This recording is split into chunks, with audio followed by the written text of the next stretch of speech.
नमस्कार, न्यूज 18 राजस्थान में स्वागत है आपका। मैं हूं आपके साथ सुमित गुप्ता और आप देख रहे हैं महरो राजस्थान।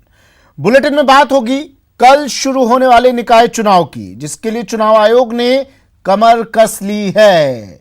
फिर बात होगी नाराज दिख रहे रेजिडेंट्स की, जो सुरक्षा को लेकर फिर हल्ला बोलने के मूड में है और 18 नवंबर तक का अल्टीमेटम दे दिया है। साथ ही बात करेंगे पक्षियों की मौत को लेकर हमारी मुहिम बेजुबानों को बचाना है, जिसे लेकर सरकार भी अब गंभीर हो गई।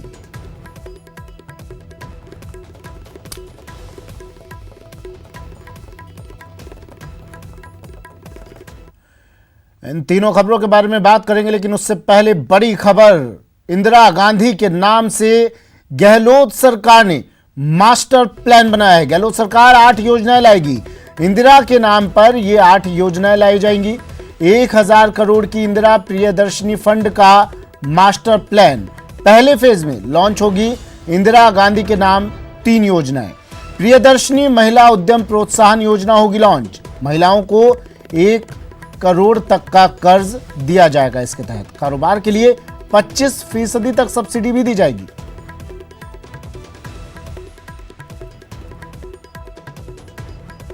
इंदिरा गांधी के नाम से मास्टर प्लान गहलोत सरकार का 8 योजनाएं सरकार लेकर आएगी। प्रदेश की गहलोत सरकार इंदिरा गांधी के नाम पर 8 योजनाएं लाने की तैयारी कर रही है। सरकार 1000 करोड़ की इंदिरा प्रियदर्शनी फंड का मास्टर प्लान बना रही है। पहले फेज में इंदिरा गांधी के नाम 3 योजनाएं लॉन्च होंगी, जिसमें प्रियदर्शनी महिला उद्यम प्रोत्साहन योजना शामिल है, जिसके तहत महिलाओं को 1 करोड़ तक का कर्ज दिया जाएगा। कारोबार के लिए 25% तक सब्सिडी भी दी जाएगी।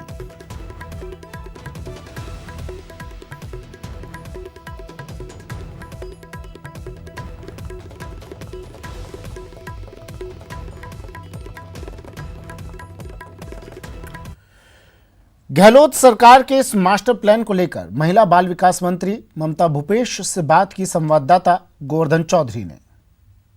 प्रदेश की कांग्रेस सरकार ने पूर्व प्रधानमंत्री इंदिरा गांधी के नाम पर कई योजनाएं शुरू की हैं। इसका राजनीतिक महत्व भी है। पिछले कई सालों में इंदिरा गांधी को लेकर के उतनी योजनाएं नहीं बन पा रही थी। हमारे साथ इस पूरे मामले पर चर्चा करने के लिए महिला और बाल विकास मंत्री ममता भूपेश मौजूद हैं। मैडम, आपने इस बार जिस तरह बीजेपी ने दीनदयाल उपाध्याय और श्यामा प्रसाद मुखर्जी के नाम पर योजनाएं की थी, उसी तरह आपने इंदिरा गांधी के नाम पर बहुत सारी योजनाओं की शुरुआत की है। वापस कांग्रेस को इंदिरा गांधी याद आने लगी है? देखिए, कांग्रेस को इंदिरा गांधी याद आने का तो मुद्दा ही नहीं है। मुझे लगता है इस देश का कोई भी व्यक्ति इंदिरा जी को कभी भूल नहीं सकता, क्योंकि जिस तरह से महिला सशक्तिकरण के नाम पे अगर पूरे विश्व में अगर किसी श्रेष्ठ और शक्तिशाली महिला का नाम लिया जाता है तो उनका नाम इंदिरा गांधी जी है।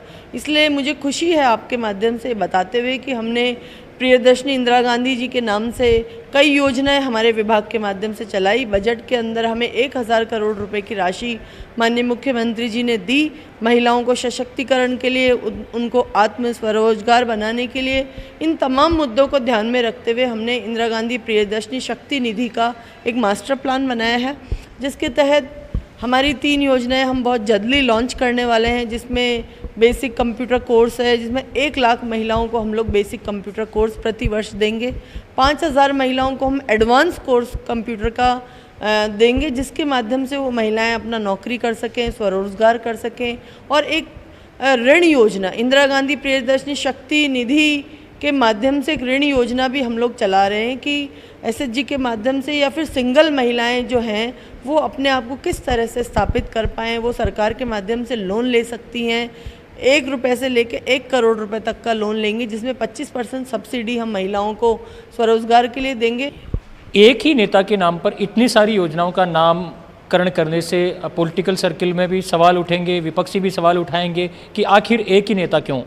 देखिए, इस देश के अंदर प्रधानमंत्री तो महिला एक ही रही हैं, तो महिला प्रधानमंत्री के नाम पे अगर हम लोग योजनाएं चलाते हैं तो ये हमारे महिलाओं को एक आयाम भी मिलेगा, एक उनको ये देखने का मौका भी मिलेगा कि इस देश के अंदर एक ऐसी प्रधानमंत्री थी जिन्होंने महिला सशक्तिकरण को बढ़ावा दिया। महिला बाल विकास मंत्री को ये लगता है कि इंदिरा गांधी के नामकरण करने से योजनाओं का महिलाएं प्रेरणा लेंगी, लेकिन देखना होगा बीजेपी इस पूरे मसले को किस रूप में देखती है। कैमरा पर्सन भवानी सिंह के साथ गोवर्धन चौधरी, न्यूज 18 राजस्थान, जयपुर। चलिए बढ़ते हैं अगली खबर की ओर।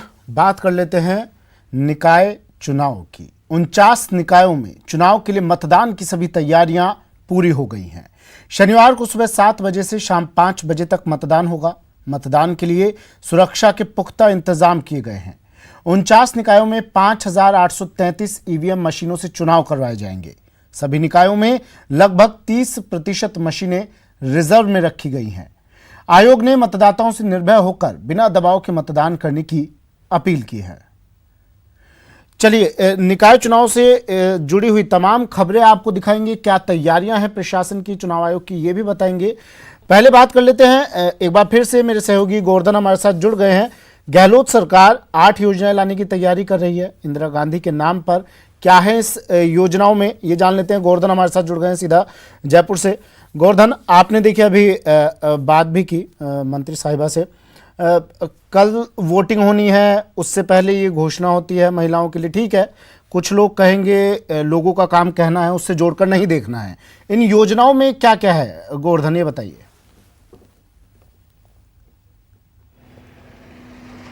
देखिए, कांग्रेस सरकार है वो इंदिरा गांधी के नाम से 8 योजनाएं लॉन्च करने वाली है। हालांकि ये आज की घोषणा नहीं है, बजट में घोषणा कर दी गई थी 1000 करोड़ के इंदिरा प्रियदर्शनी फंड की। वो जो 1000 करोड़ का फंड है वो अलग अलग चरणों में खर्च किया जाएगा। उसके लिए मास्टर प्लान तैयार किया गया है। 3 योजनाएं पहले फेज में शुरू की जाएंगी। 5 योजनाएं फाइनेंस डिपार्टमेंट को भेजी हुई है मंजूरी के लिए, उनकी मंजूरी आना अभी बाकी है। लेकिन कुल जो महिला बाल विकास विभाग है वो कुल 8 योजनाएं इंदिरा गांधी के नाम से शुरू करेगा। जिस तरह बीजेपी राज में पंडित दीनदयाल उपाध्याय के नाम पर योजनाएं हुआ करती थी, उसी तर्ज पर कांग्रेस भी अब पूर्व प्रधानमंत्री इंदिरा गांधी के नाम पर कई योजनाएं शुरू कर रही है। लेकिन 8 बड़ी योजनाएं जो हैं वो महिला बाल विकास विभाग संचालित करेगा। इसको लेकर के आगे आने वाले दिनों में सियासी हलकों में भी हलचल मच सकती है, क्योंकि बीजेपी इस पर प्रतिक्रिया दे सकती है। हालांकि अभी तक वो योजनाएं लॉन्च नहीं हुई है, तो बीजेपी की प्रतिक्रिया तो बाद में ही आएंगी, लेकिन इस पर खूब सियासत होना तय माना जा रहा है। लेकिन ये जो योजनाएं हैं, जो पहली बड़ी योजना है एकल महिलाओं के लिए है, और जो स्वयं सहायता समूह की से जुड़ी हुई महिलाएं, उनको कारोबार करने के लिए, उद्यम करने के लिए 1 लाख रुपए से लेके 1 करोड़ रुपए तक का कर्जा बैंकों से दिलवाया जाएगा और 25% की सब्सिडी राज्य सरकार की ओर से दी जाएगी।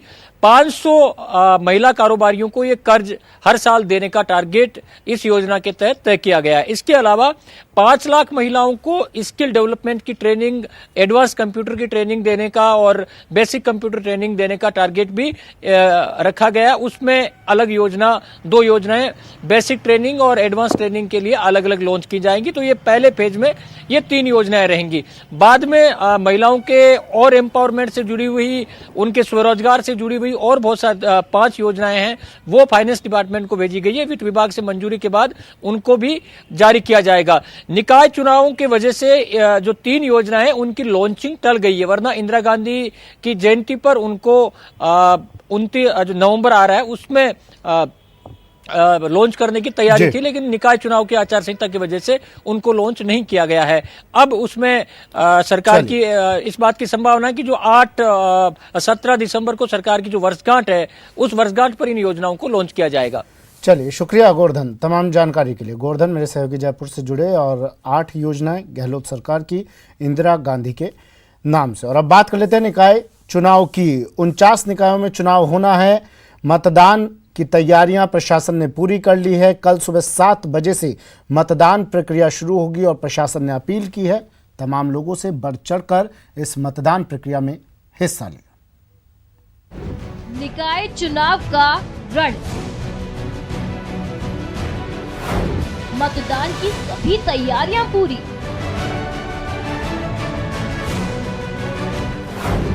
शनिवार को होगा मतदान। निकायों में शहरी सरकार चुनने के लिए सभी तैयारियां पूरी हो गई हैं। सभी वार्डों में पोलिंग पार्टियां पहुंच गई हैं। मतदान के लिए सुरक्षा के पुख्ता इंतजाम किए गए हैं। शनिवार को सुबह 7 बजे से शाम 5 बजे तक मतदान होगा। 49 निकायों में 3 नगर निगम हैं, जबकि 29 नगर पालिका और 17 नगर परिषद है जहां मतदान होगा। 2105 वार्डों में 7,944 उम्मीदवार चुनावी मैदान में हैं। निकाय चुनाव में कुल 33,06,912 मतदाता अपने मताधिकार का इस्तेमाल करेंगे। इनमें 17,05,001 पुरुष, 16,01,864 महिलाएं और 47 अन्य मतदाता शामिल हैं। मतदान के लिए 3,479 मतदान केंद्र बनाए गए हैं। बीकानेर नगर निगम में सबसे ज्यादा 4,41,294 मतदाता हैं, जबकि अजमेर के नसीराबाद में सबसे कम 957 मतदाता हैं। निकाय चुनाव में multi post single vote MK4 और MK5 EVM मशीनें काम में ली जाएंगी। मुख्य निर्वाचन अधिकारी और सचिव श्याम सिंह राजपुरोहित ने राज्य के मतदाताओं से अपील की है कि वो निर्भय होकर बिना किसी डर या दबाव के अपने पसंदीदा उम्मीदवार के पक्ष में मतदान करें। जिलों में भी कंट्रोल रूम बने हुए हैं, आरओ के यहाँ पे भी कंट्रोल रूम बना हुआ, वहाँ जैसे ही कंप्लेंट पहुंचेगी उसका परीक्षण करके उसमें जो भी फौरी तौर पे जो कार्रवाई की जानी वो की जाएगी। आयोग ने कहा कि मतदान केंद्र की 200 मीटर की परिधि में दल अथवा प्रत्याशी का कार्यालय नहीं खोला जा सकेगा। मतदान के लिए मतदाता का नाम मतदाता सूची में होना पहली अनिवार्यता है। इसके पश्चात मतदाता को मतदान केंद्र पर अपनी पहचान स्थापित करानी होगी। राज्य में सभी मतदाता भारत निर्वाचन आयोग की ओर से जारी फोटो पहचान पत्र अथवा 12 अन्य फोटोयुक्त दस्तावेजों में से किसी एक को दिखाकर अपने मताधिकार का प्रयोग कर सकते हैं। राज्य निर्वाचन आयोग ने शांतिपूर्ण, निष्पक्ष और पारदर्शी चुनाव की पूरी तैयारी कर ली है। निकायों में लगाए गए पर्यवेक्षकों को सख्त हिदायत दी है कि लोकतंत्र के महापर्व में किसी भी प्रकार के विघ्न को रोकने के लिए पूरी तरह से मुस्तैद रहें और आदर्श आचार संहिता का कड़ाई से पालन कराया जाए। जयपुर से न्यूज़ 18 राजस्थान के लिए प्रेम मीणा की रिपोर्ट। सांभर झील में पक्षियों की लगातार मौत पर सख्ती दिखाते हुए मुख्यमंत्री अशोक गहलोत ने प्रभावी कदम उठाने के आदेश दिए हैं। इसे लेकर गुरुवार को सीएम ने अहम बैठक भी की और कहा कि हर हाल में पक्षियों को बचाना है।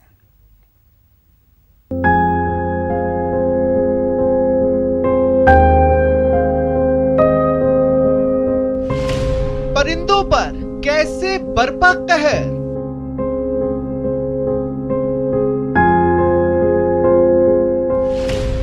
झील का पानी कैसे बना जहर,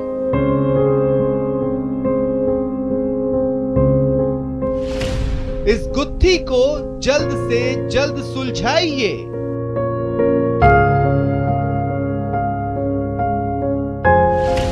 कुछ भी करिए, इन बेजुबानों को बचाइए।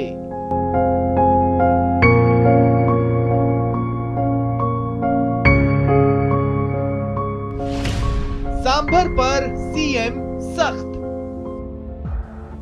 सांभर झील का पानी पक्षियों के लिए काल बना हुआ है, वो भी इस कदर कि पिछले 15 दिनों में 10,000 से ज्यादा देसी विदेशी पक्षी मौत के मुंह में समा चुके हैं।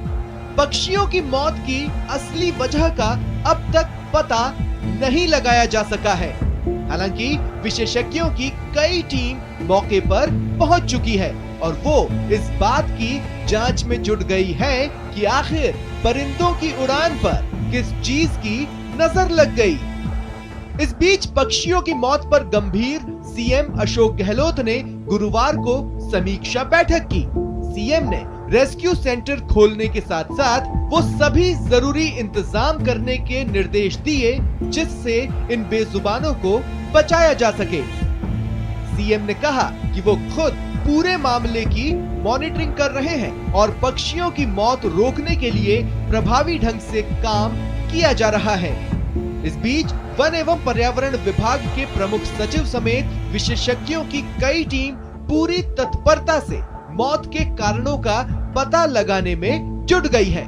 एसडीआरएफ की टीम की मदद से पक्षियों के शव निकाले जा रहे हैं। सांभर झील में जो पक्षियों का मौत का मामला था वो बड़ा मामला बन चुका है। लगातार पक्षियों की मौत के मामले सामने आ रहे हैं। जो जिंदा बचे हैं पक्षी उन्हें रेस्क्यू करके यहाँ कचरौदा में लाया जा रहा है। आप देख सकते हैं कि यहाँ उन्हें बचाने की एक जंग लड़ी जा रही है। बड़े पैमाने पर कोशिशें की जा रही है। SDRF को लगा दिया गया है। 3 नाव लगातार झील के अंदर जो पक्षी मारे गए हैं उन्हें खोज रही है। जो विशेषज्ञों की टीम है यहाँ पर मॉनिटरिंग कर रही है। विशेषज्ञों का कहना है कि पक्षियों के पंखों में लकवे के लक्षण पाए गए, जो मौत का कारण हो सकता है। इसकी वजह एवियन बोटुलिज्म हो सकता है। बैक्टीरिया है, बोचुलाई या बोचुलिज्म होता है।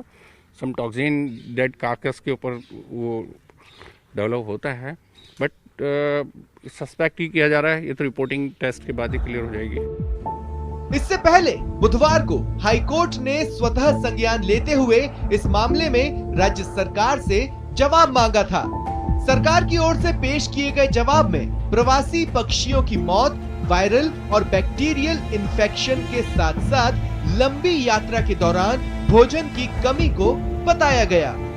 फिलहाल जब तक सटीक कारणों का पता नहीं लगता है, परिंदों की मौत एक अबूझ पहेली बनी हुई है।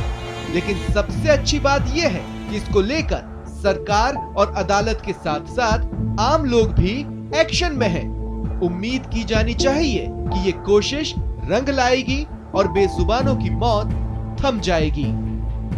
न्यूज़ 18 के लिए जयपुर से अरबाज अहमद की रिपोर्ट।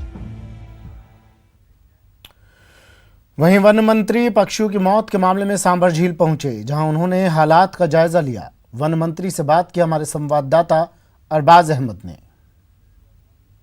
सांभर लेक पर आज ग्राउंड जीरो पर वन मंत्री सुखराम बिश्नोई पहुंचे हैं। यहाँ पहुंच करके बाकायदा पूरे इलाकों का इन्होंने जायजा लिया है। जितने भी पॉइंट से सर अब आपने पहुंचे हैं वहाँ पूरी टीम को लेकर के पहुंचे हैं। क्या स्थिति है, क्या हालात आप देख रहे हैं? अब स्थिति यहाँ तो कंट्रोल में स्थिति दिख रही है।